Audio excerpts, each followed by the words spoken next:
So now let me welcome everyone officially to the web debate. I'm really pleased to have so many participants joining today. So this is the official start and the official welcome.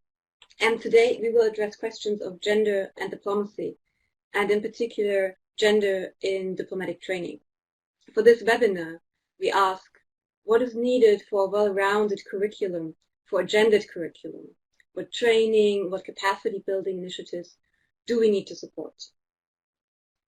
So just to remind you, this is one of the webinars organized by the International Forum on Diplomatic Training and DiploFoundation. As you know, every first Tuesday of the month, we have webinars on diplomacy and diplomatic training. And today, I'm particularly excited to have Dr. Susan Harris-Rimmer join us. Dr. Harris-Rimmer is an associate professor at Griffith Law School and an adjunct reader at the Asia Pacific College of Diplomacy.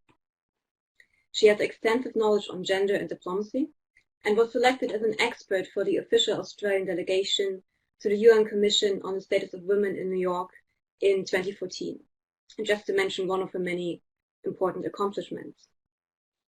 DiploFoundation is also pleased to support the International Gender Champions Initiative, which was launched last year. Diplo joined the initiative, and our director, Dr. Jovan Kubelia, is one of the Geneva Gender Champions. So this web debate today is also organized with the commitment to the initiative in mind. So for today, we will proceed in 3 steps. First, we will play a short video.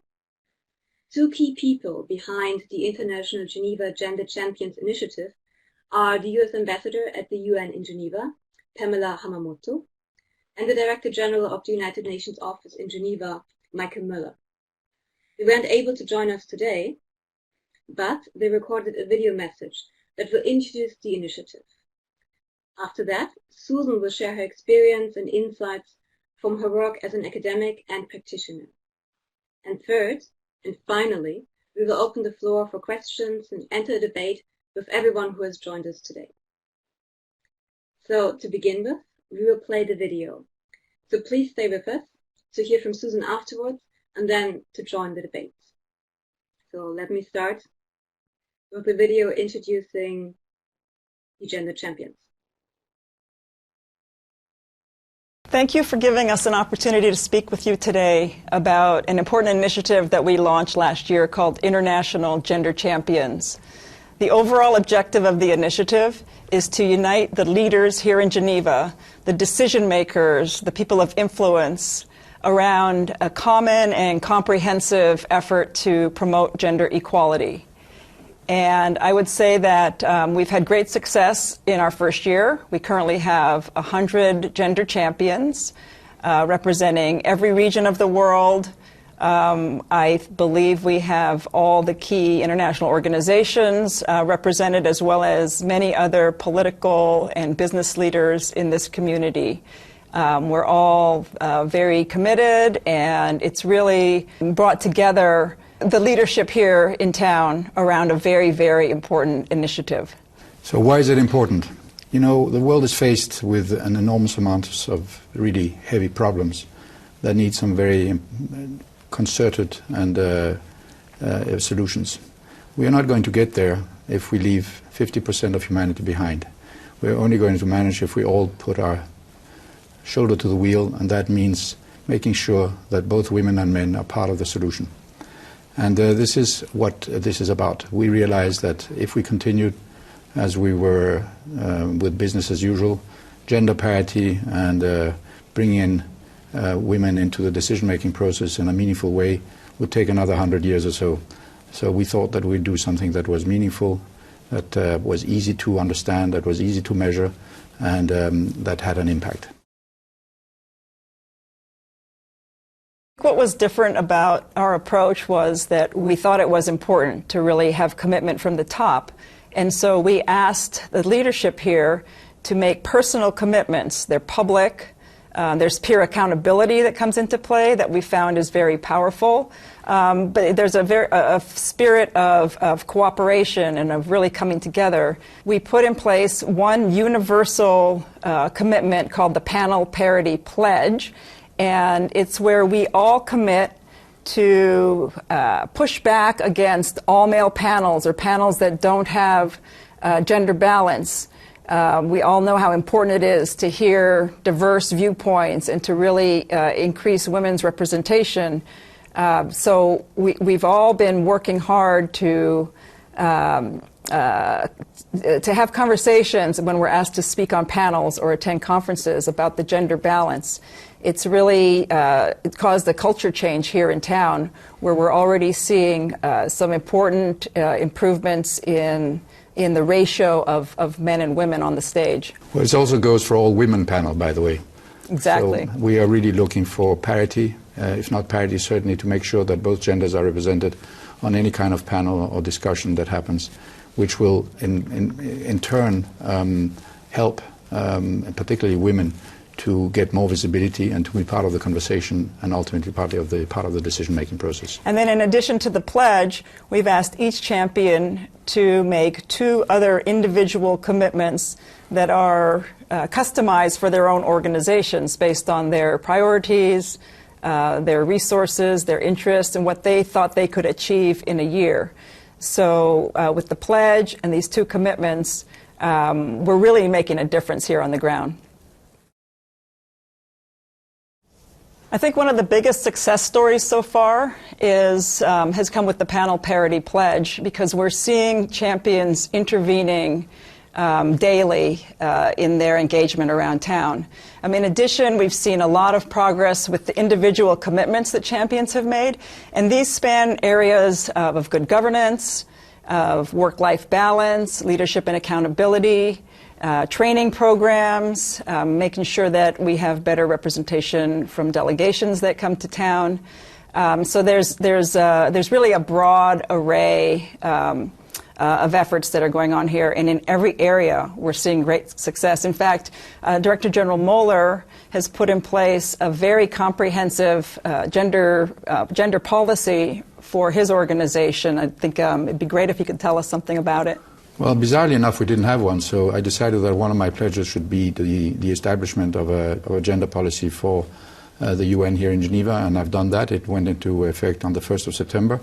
It touches on a whole series of issues on how we should deal with gender in our organization, including in terms of recruitment, in terms of hidden biases, in terms of management, in terms of training, etc. And training, for example, was a second commitment whereby we have introduced in all training materials and all training courses a gender component, and particularly important for me is the one that we have introduced for all newcomers. So induction training has a very heavy component to make sure that our staff, as they start their career in the United Nations, understand the importance of including gender into their considerations and into their daily work life.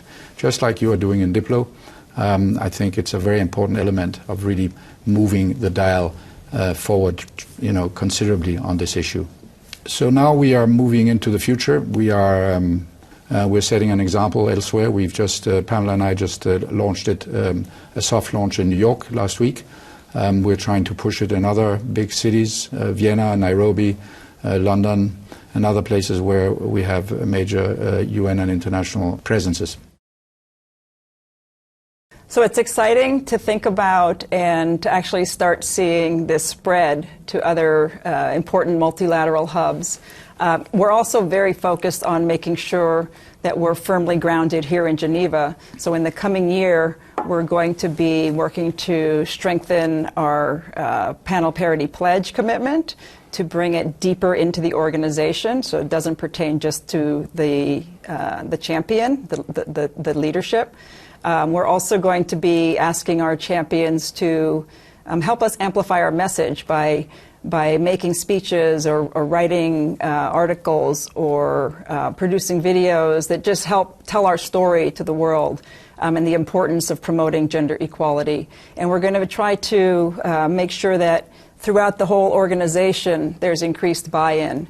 And then, of course, the important data collection component where we really need to capture the impact that we're having so that we can continue to build on it and help shape what direction we go in. So you all know, you've seen the statistics, why this is such an important issue. Despite our very diverse portfolios, this is something that we've decided we needed to prioritize, and we've made personal commitments to try to really move the needle through our work here in Geneva. Thank you very much for listening to us. I hope that we've convinced you of the importance of this issue if you weren't convinced already. In closing, on behalf of myself and Ambassador Hamamoto, let me urge you all to become gender champions and follow us on our website and take some examples of the almost 300 commitments that our gender champions have already committed to. Thank you very much. Thank you. We appreciate your efforts.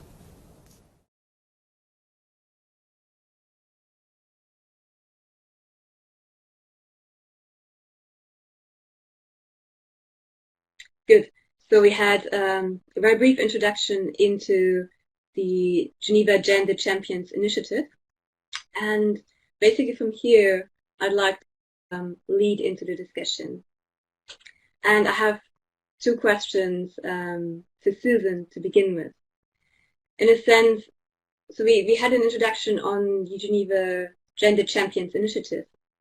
If you could maybe outline why such an initiative and others like it so valuable. What is important about them from your perspective and also from your own work?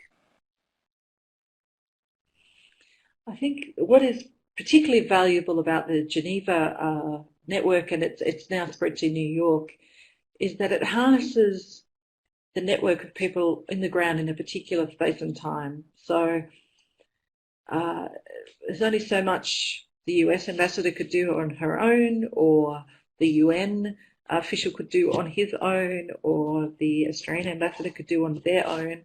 But together, they create a environment that is very enabling for and safe for rigorous discussion of gender equality issues here in Geneva. I think it happened in Geneva first because Geneva is the post with the most female ambassadors. So the average is 15% around the world, and here I think it's something more like 21%. It's 40-something female ambassadors here. And also I think that in the multilateral setting we're in, with a heavy focus on the UN, gender has already been built in, women's rights have been built into a lot of those discussions that they're having.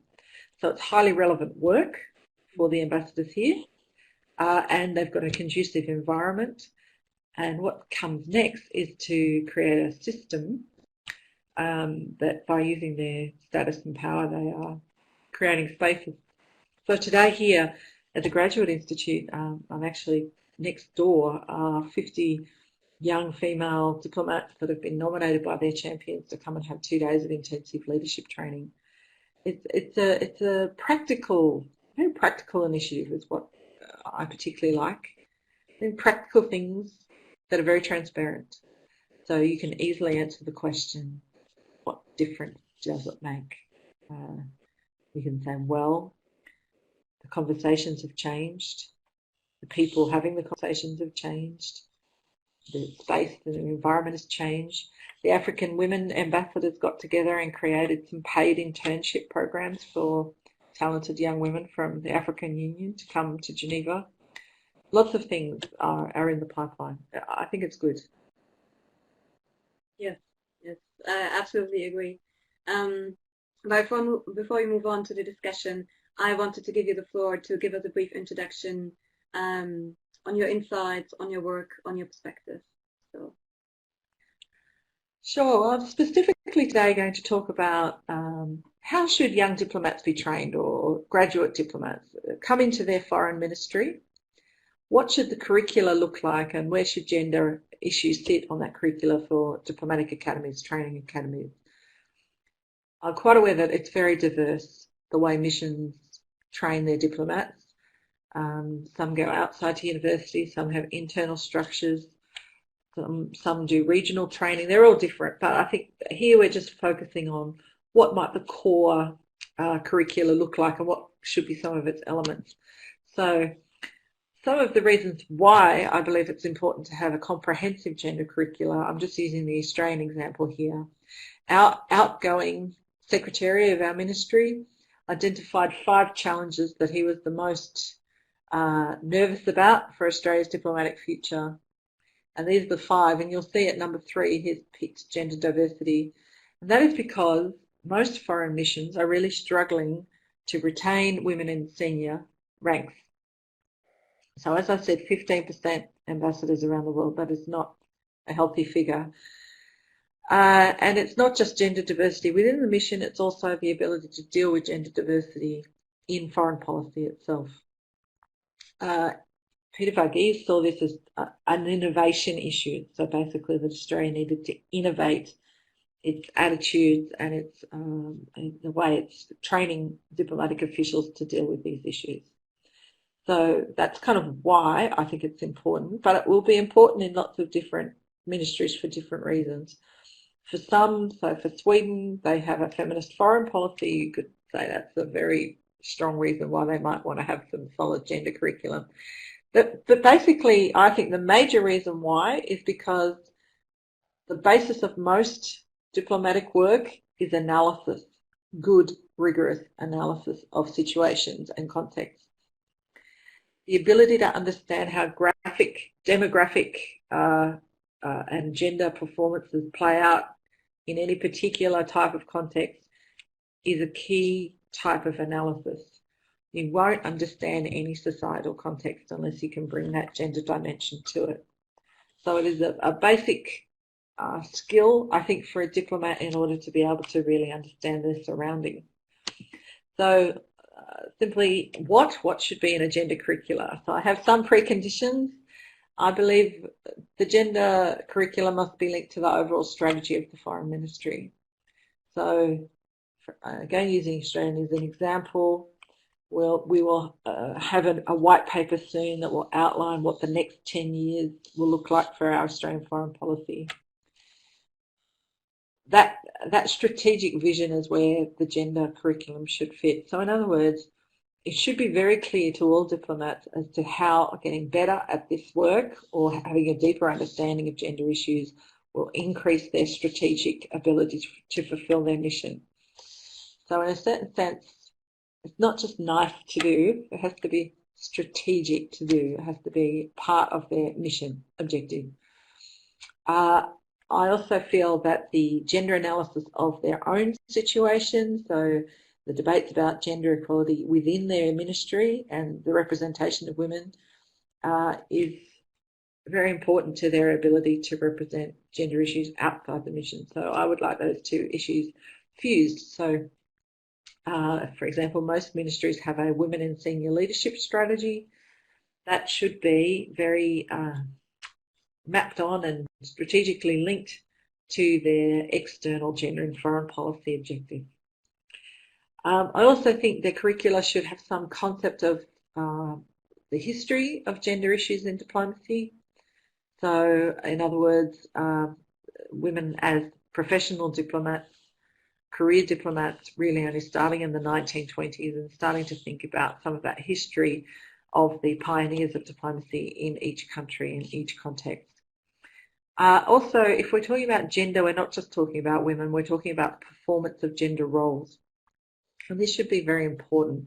So when we're teaching gender in diplomacy, I'm really thinking about a set of skills, one of which being able to conduct gender analysis, the other being able to do audits of organisations, to be able to critically interrogate cultural practice, and to understand, as I say here, broader gender issues of sexual identity and masculinity. So women is a subset of a gender perspective. I'm sure there'll be lots of questions about that. Now, how should you go about including gender issues in the curricula? And I think adding in a little section, it's a half a day or 1 hour where you talk about gender is not the way to do it. So it should be really rigorous and built into the overall curricula, and I believe it should be based very much on data and evidence and not anecdote or cultural perception. I said it should be skills-based. What I would like to see is people understanding, for example, how gender relates to negotiation styles and outcomes. If a key diplomatic skill is building a network or understanding what more diversity in your network how that might benefit you, and understanding how to basically analyse speech and discourse so that you can understand the gender work that speech and discourse is doing. I'm very in favour of this idea of male champions, in other words, being men who are championing gender equality, again because it puts a highlight on masculinities and a range and spectrum of masculinities, but also because at the moment in every foreign ministry in the world, they are the most senior people with the most power. So I think it's very important for them to open up the space for conversations about gender equality. In fact, it's imperative for them to do it, I believe. When most diplomats, what is the key issue for most diplomats? It's cultural competence. If you're going to live in another society and be able to pursue your national interest in that social setting, you need to have a high degree of cultural competence. That cultural competence needs to understand gender in a very sophisticated way. So not just accept certain statements about how gender is performed in any particular culture, but actually also be able to interrogate those claims. The final point, I suppose, is there are more women as foreign ministers and leaders of countries. Not a lot more, but some more. So it is likely that your minister who's giving you instructions might be a woman. And so one of those issues has been when Hillary Clinton, for example, was Secretary of State, she would get on a plane and she would ask everyone on the plane, okay, I want to know maternal mortality rates.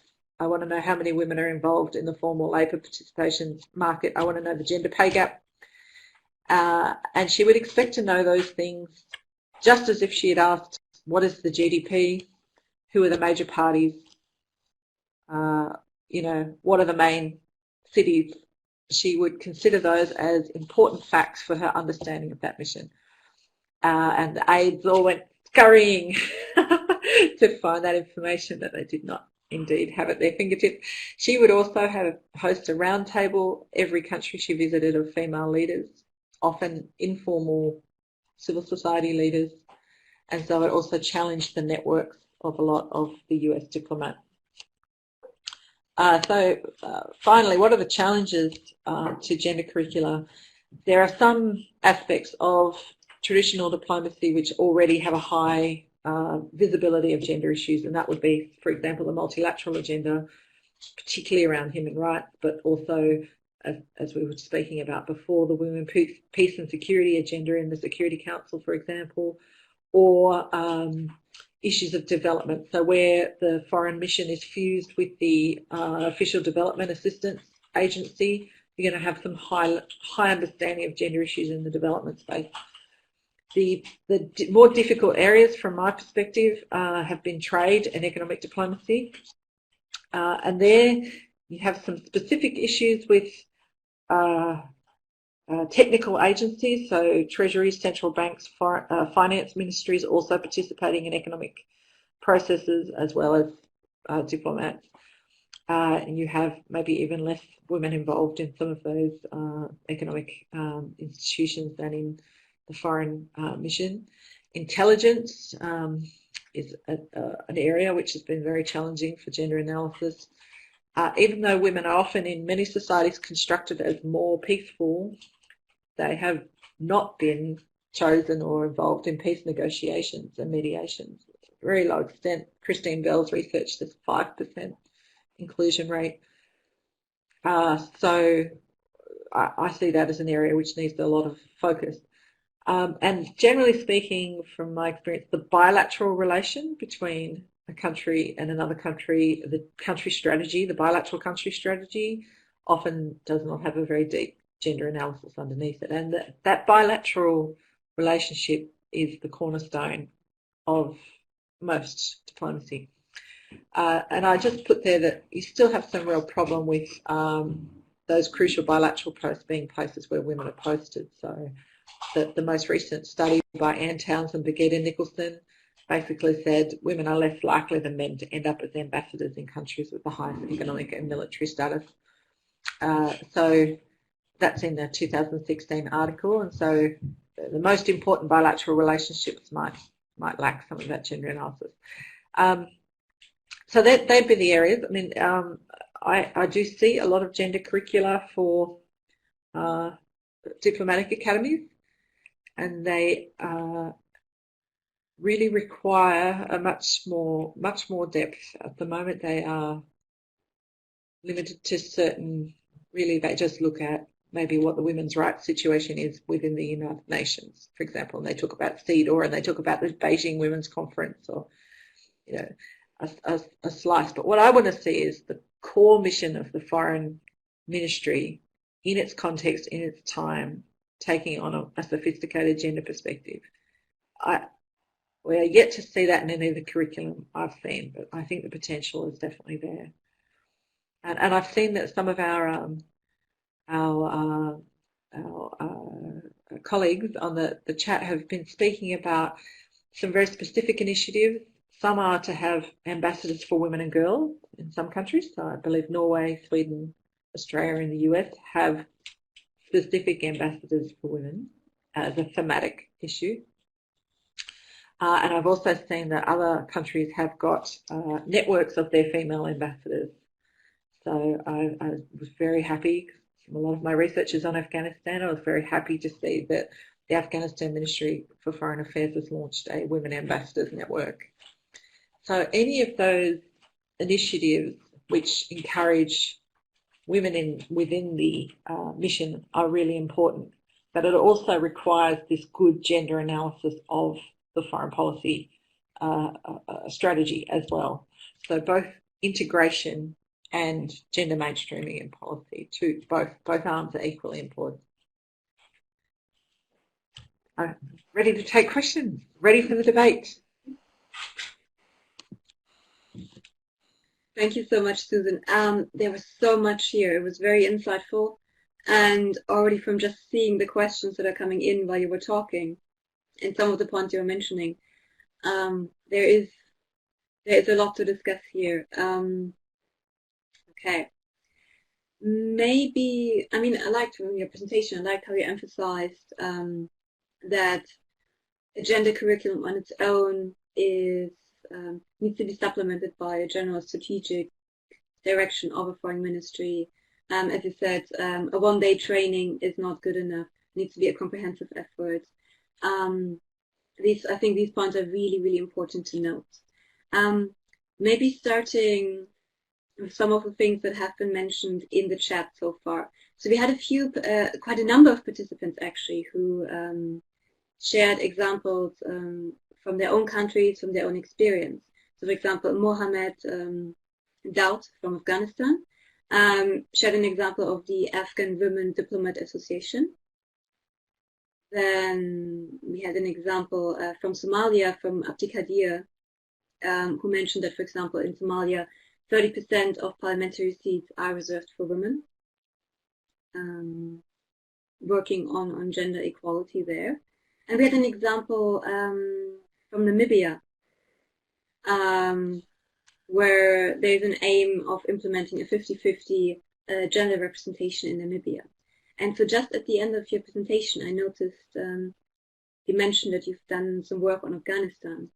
So maybe in general, if you, I'm wondering, are there different needs for developed and developing countries, or are we basically all on the same playing field in terms of what has been achieved so far? And then maybe comment particularly on the Afghan initiative.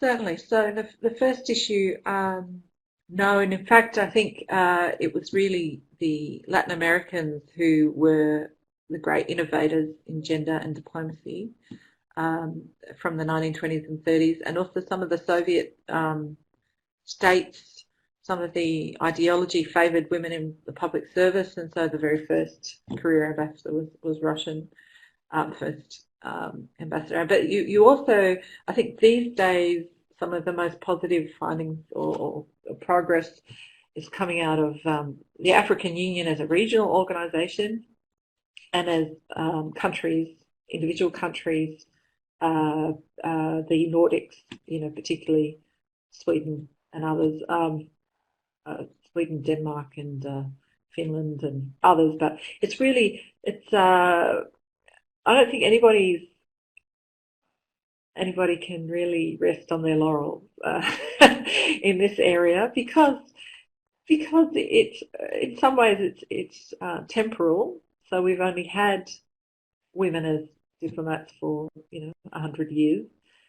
It's not so long, although women have been involved in international affairs as long as international affairs have been around, but often not in formal roles. So we forget how many women have been envoys or diplomatic spouses who had a lot of informal power, female heads of state that conducted very sophisticated diplomacy on their own behalf, but who didn't hold career diplomat roles. So we're looking at a relatively recent history, and we're looking at countries who often had other issues that limited who were diplomats. So for example, in most countries, being a diplomat was limited to certain families. It was limited to more elite groups.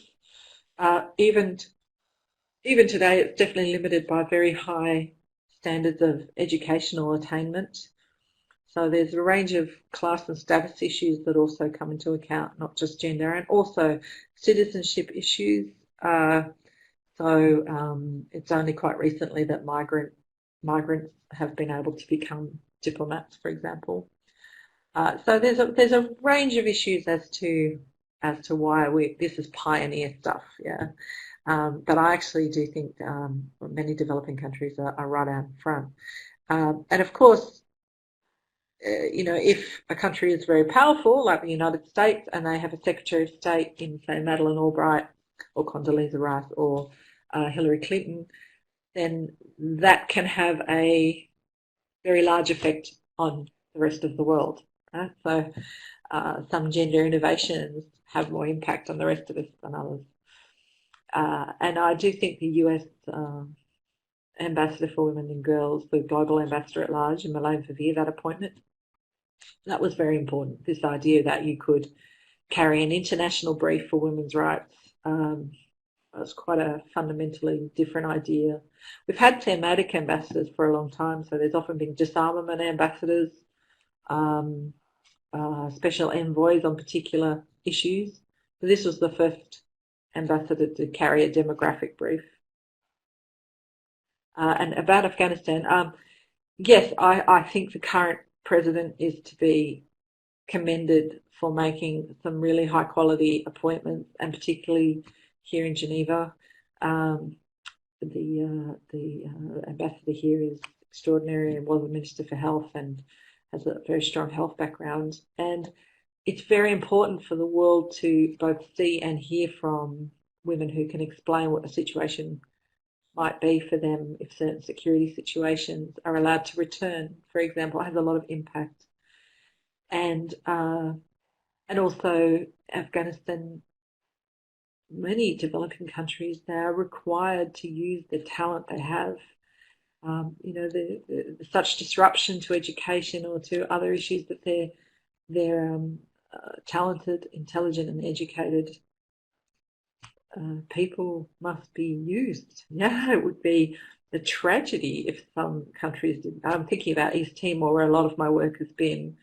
If you decided not to use 50% of the talent pool when you only have a certain limit of people that you can deploy at a particular time, well, that would be a very disastrous situation. So I think that generally developing countries, there's no reason why they can't outpace other countries in this area, and I hope they do. It's one of the few areas of diplomacy that only requires you to change your mind. It doesn't require money. Thank you. Thank you for this extremely comprehensive answer.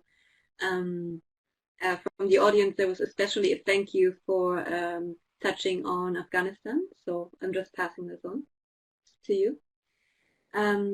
Well, it's very interesting. At the recent Brussels conference, there was a side event about gender equality and essentially the economic reconstruction of Afghanistan must benefit women, ordinary women. And that side event was very powerful, and I think it did have some impact on the donors.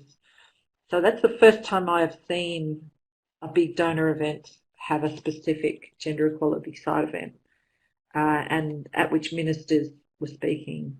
So I thought that was a very good development.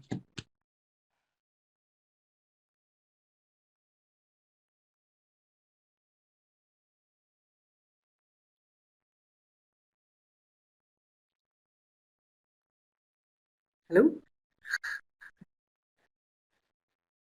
Is working. Yes. This might be the connection. Ah, good. Am I back? Okay, I'm back. Sorry if there's any disruption with the internet. So what I also wanted to do is to introduce just a very brief result from the survey we've done. With everyone who registered for the webinar, we asked them to fill out a very brief survey on gender in diplomacy and gender in teaching diplomacy. And one of the questions, which we can see on the screen here, was which topics should be included in a gender and diplomacy curriculum. And interestingly, some of the things that came top was conflict resolution, negotiation, also regional initiatives and the SDGs. Then obviously gender equality, both in international organizations and diplomatic services. I'd like to tie this in with a question for you, which is, I noticed towards the end of your presentation, you clearly showed us that not all areas of diplomacy are created equal in terms of gender. So in the sense that you pointed out that economic diplomacy, peace and security, these are areas that are still more male-dominated than other areas. And so one of the obvious questions is, why is that the case? So why are certain topics more male-dominated? And maybe how can this, perhaps it's a mindset, so how can this mindset be shifted? That certain issues seem to still be more in the domain of male diplomats, male negotiators.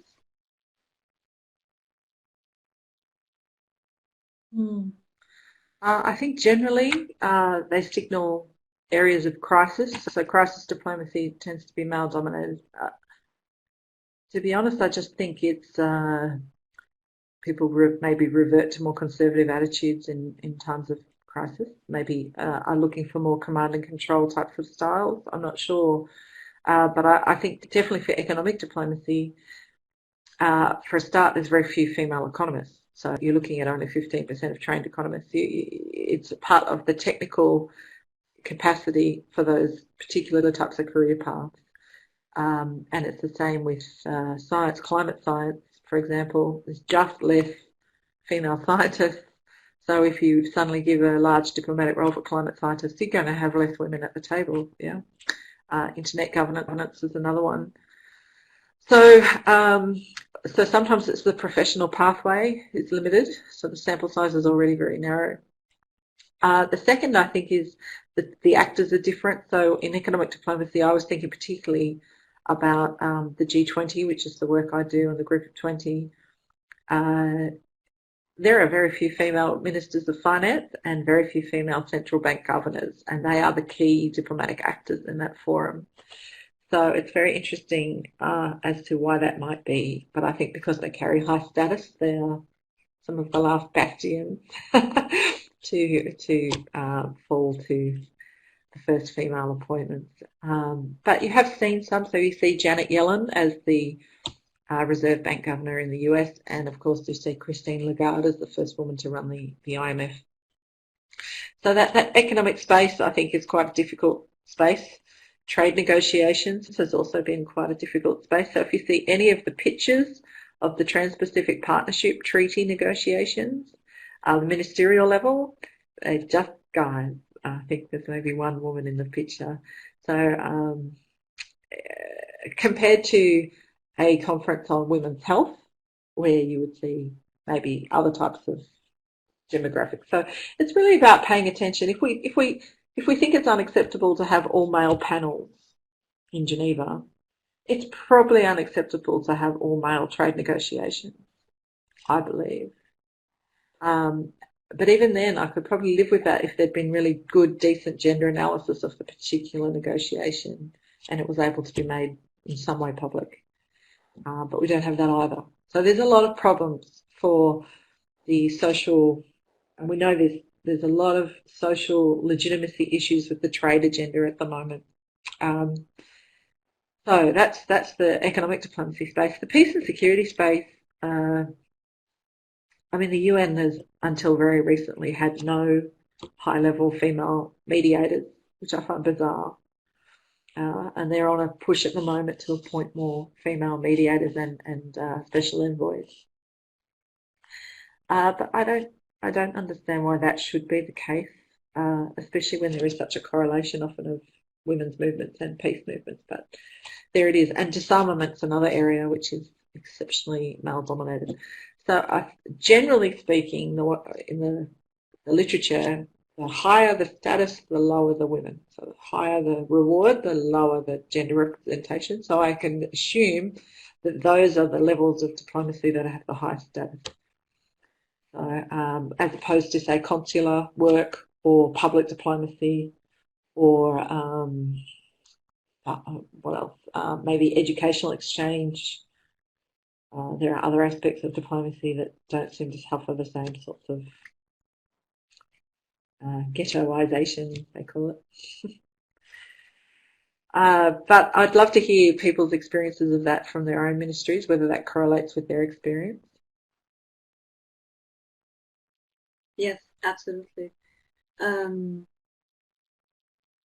I think that really sums it up quite well in terms of why certain issues are still more male-dominated.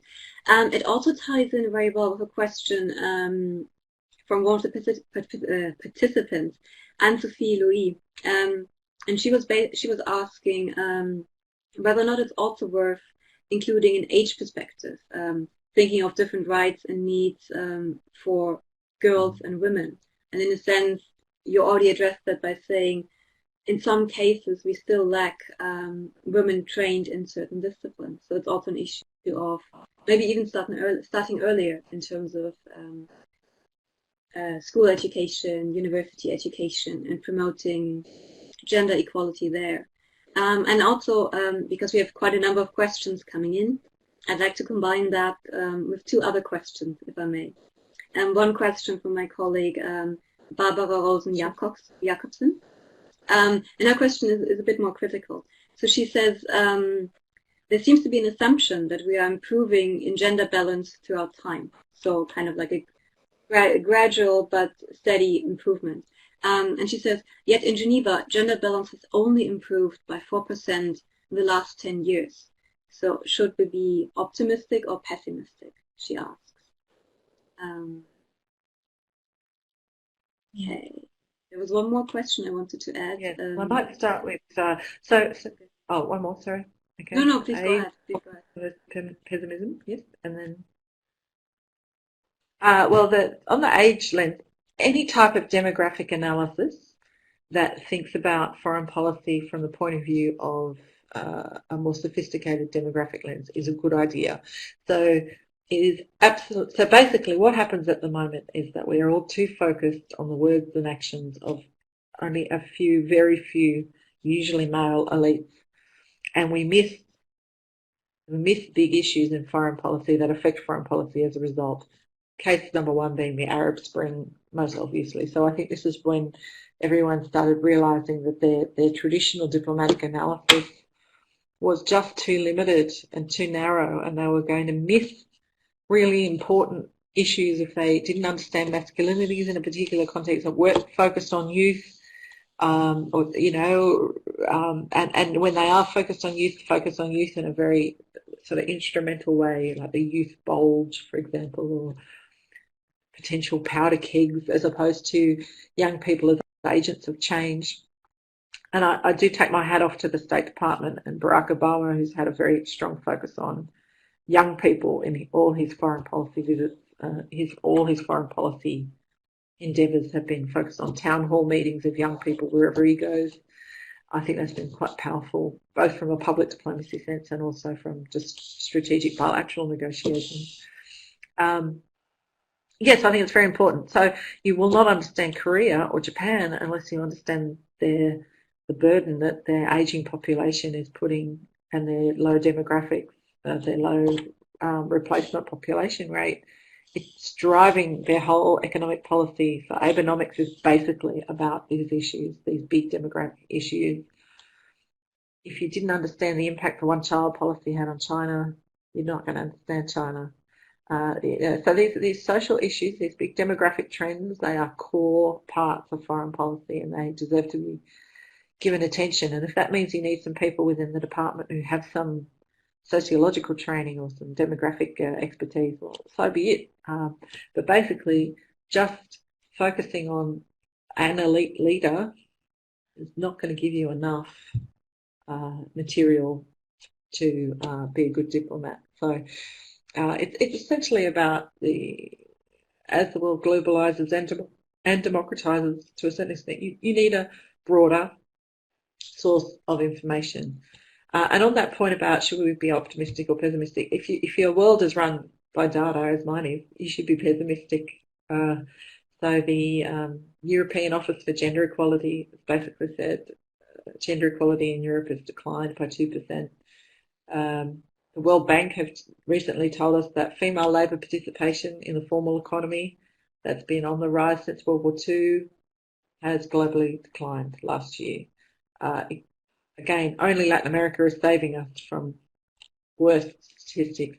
So gender gains are always reversible and regressive, and most of the history of gender equality issues show progression and regression.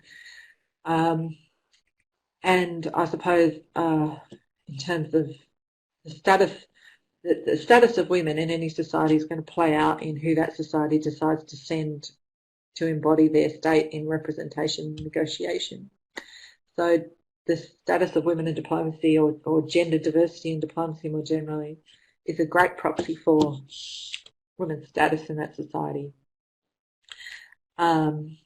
Yeah, so it's that would be my answer. I'm generally pessimistic, but that's why data is so helpful, because you need to pay attention to what's actually happening as opposed to what you hope is happening. But I do think certain regions have all kinds of, I think the Latin American region, the Inter-American Union and the African Union, there are lots of hopeful signs there. And I would have said until recently the European Union as well, but there's some setbacks there. Mm-hmm. But I can see why people are picking your regional initiative. The regional organisations is where a lot of innovative gender practice comes out. Yes, yes. Thank you for this answer. What was the third question? Yes, yes. So thank you for basically providing grounds for both being optimistic and being pessimistic. I also really appreciate that you pointed to some regions which are specifically making a lot of progress, like the African Union you just mentioned. I think that's really important to keep in mind. There's one question which I picked up, which is very interesting. I remember in the presentation you mentioned that part of a gender curriculum should also be to question notions of femininity, masculinity, and also understanding these notions in various societies makes for better diplomatic reporting. So it needs to be in the curriculum, but it's also a question of providing better analysis. We had a question from Anya, who was she was saying that she's curious about transgender, and if that's something that is somehow in the discussion, or if that's something that should be in the discussion. And then a couple of other people in the chat actually picked this up and were wondering, are we talking about a binary, masculinity, femininity? So I'm wondering if you could comment very briefly on that, because I think it's very important to keep in mind. Sure. I mean, I've done some research on the history of sexual identity in diplomacy specifically. And one of the particular issues that people with different or diverse sexual identities had was constant questionings of their loyalty, that they would be more likely to be blackmailed, basically. It's very interesting. So women were subject to lots of other issues, but women who sexual preference was not heteronormative, they had the extra problem, or men or transgendered individuals, of which there were quite a few actually, in at least in British diplomacy, that had the extra element of having their loyalty to the state constantly in question, that they would prioritise their sexual identity over their national identity. The US recently appointed its first transgender consul, and have got a initiative around, and that, again, it's very interesting. Their treatment of issues of sexual identity within the ministry is matched by their foreign policy imperatives to protect the rights of people. They call it the SOGI, sexual and other gender identity issues. I prefer the UN term, so I call it that, the SOGI agenda that the US has. I think that's really interesting to think about, again, how the treatment of people within the foreign ministry deals with, correlates to the foreign policy agenda. But in many places, particular sexual acts are still criminalised. There is people to enter the diplomatic corps have police checks and various other things. So there is still a lot of problems for people. And the SOGI agenda at the UN is highly contested and difficult.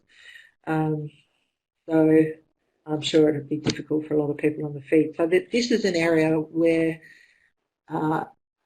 some evidence and some thinking, and I agree with the people who are talking about the binaries, that so it's not about women and men necessarily, it's about understanding gender as a social construction, as a performance, and understanding sexual identity as separate to characteristics, inherent characteristics, or biological characteristics. So, being able to have a kind of conversation about gender which is at a higher level than men are like this, women are like that.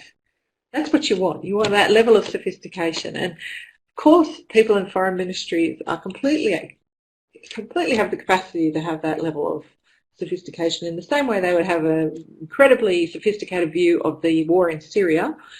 That same capacity for analysis and critique can be brought to bear on these gender issues if they are considered valid issues for foreign policy. And that's where we have the problem. They need to be given legitimacy as foreign policy.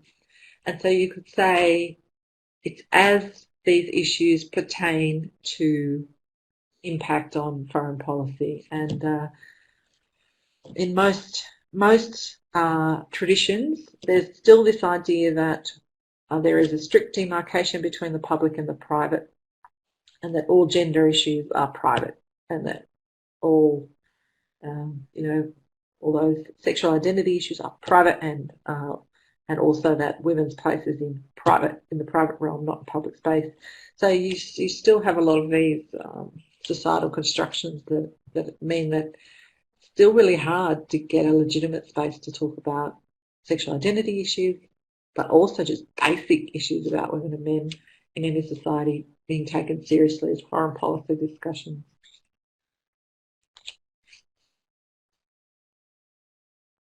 Yes.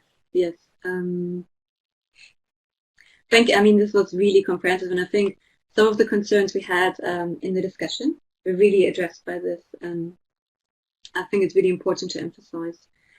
So one of the ideas behind this webinar is to kind of support a structural and comprehensive approach to gender in diplomatic training academies, in Ministry of Foreign Affairs. Do you have any specific, this might be a hard question, I apologize. Do you have any specific recommendations to kind of foster an approach that is not just about having one day on gender or having an added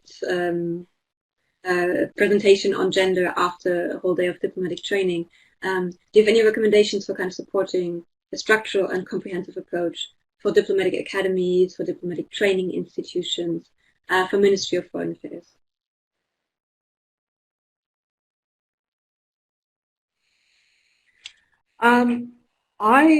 I would prefer a kind of a systematic and integrated approach into the curricula. So I would really like to see people thinking about what is the ideal diplomat, and is that gendered, male, masculine, feminine? Otherwise, what are the characteristics of a diplomat? I would like people to be much more thoughtful about their role, the history of their ministry, the role of their ministry, the future of their ministry, and what their objectives are. So there's sort of that strategic vision. A lot of the time, diplomatic training is either quite ad hoc or it's very instrumentalist. You know, it's okay, we want to do a deal in wool with the Indonesians, and so here's everything you need to know, facts and figures that will help you get this deal with the Indonesians. A very instrumentalist and short term. I don't think it really helps a diplomat deal with their place in the world and the vision for the future. I mean, diplomacy is changing with everything else, and it's also being disrupted as well. You know, do you need an expensive mission when you can tweet to the minister directly? You know, like we are a mediated business. We mediate between powerful entities. When they can communicate directly, what is the value add of a diplomat and a mission? So I'd like to see the gender discussion as embedded deep in that kind of more strategic and philosophical idea. And that's quite different. Most diplomatic academies are not going that deep. They're quite, and I understand it's expensive and it's time consuming, and they want to get on with it, and all foreign ministries have constrained resources. So, but I just feel like if you don't, this is one area where you can really, you can make mistakes, really bad mistakes. The amount of female ambassadors I have met, and as I said, there's not that many of them, but every single one that I have met has said that she has, basically everyone has introduced themselves to her husband and ignored her when she was first presented. It's ridiculous, but it's happening. People are making catastrophic protocol errors on the basis of their gender assumptions. Do you think that ambassador is ever going to forget that? No, she is not. So, it's a sort of a sense of, you don't want to make mistakes for a start. You don't want to miss things. Imagine being that diplomat that's missed the Arab Spring coming. Imagine being that person because you weren't paying attention on the right things. So you don't want to make strategic errors, but also I think if you really want to understand the future of a country or the direction of a country that you're posted in, you're going to have to do some demographic analysis at some point or other. So I don't understand why that is any more difficult than any other type of analysis that a diplomat is called upon to do. And there's some great sources of information. They're just not the sources of information they might be looking at now. So even if you look at the core foreign policy journals and The Economist and other things, you're going to see articles written by men for men about male elites, generally speaking. So you need to be a little bit more creative in the types of data that you're seeking and the types of voices that you're seeking. So it does make people work a bit harder, and I understand people have limited time, but my argument is always that this is going to stop you making the big mistake, or it's going to help you make the big leap forward in whatever your mission is.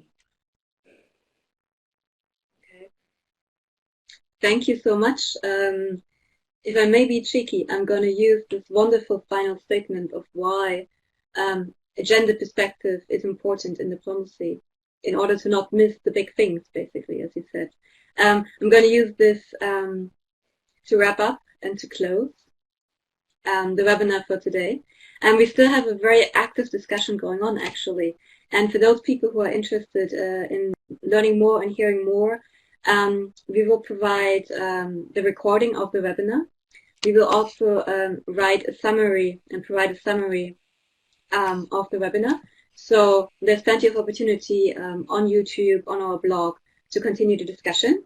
And I would very much like to invite everyone that's been so active today to kind of keep discussing this and keeping the conversation going. I would like to thank Dr. Susan Harris-Rimmer for being with us today. Just looking at all these great comments. Thank you, everyone. Yes. It's been an absolute pleasure to moderate the discussion. Last but not least, I'd like to make everyone aware that these webinars take place every month. Next webinar is going to focus on data management, knowledge management, and data diplomacy. Another important topic, very different, but also an important topic for diplomatic training. So in closing, Susan, thank you so much for a very enlightening, very insightful discussion. I really appreciate it. Oh, you're very welcome. It was a privilege. Thank you.